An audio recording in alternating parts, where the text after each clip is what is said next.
Ahakoa te whakakoha a ngā ti awa I te rā hui nei, hari te mea pērā ana ngā whakaaro o ngā kaitoranga pū Māori katoa.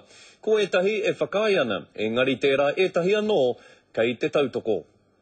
Kei te taone o whanganui ana ke te rāhui tohu kēnge, he mea whakamana te whare pāremata.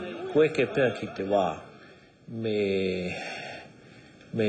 tuku I te rāhui ke kakahu kenge o roto whanganui ke horapa ki etahi wāhi ke atu. Kei te whakapono tēnei māngai o reipa, mena he rāhui kēnge I whakatāne, kāre pēr te tama whātau noa te pakeke whakawetia. Absolutely not. This is not about the clothes people wear, this is about the behaviour.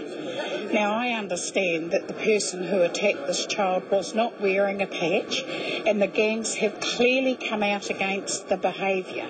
Kei te whakai ngā kākariki. Banning gang patches would not have protected that child from violence. No tērā marama I puta I te karanga a te uepu o ngā kauni hera arohe o Aotearoa ki te whare pāremata. Kia taka hurihia te ture o whanganui, kia whai wāhi ai ngā kauni hera hurinoa ki te whakakore I ngā tohu kēnge I roto I o rātou whaitua. Engari kāore te pauarataki takirua o te Pāti Māori I te whakai. The Black Power have come out very strongly against it. The Mayor needs to work with these people. He needs to ensure they've got work, they've got opportunities.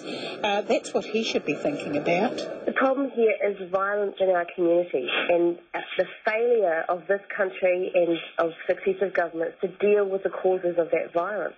Kāre anō ngā whakaaro o te rōpū reipa kia taunoa, engari ki te tutuki te heahea o Shane Jones, tērā pēr he rāhu āmotu kē kei te haere, roi hana nuri te karere.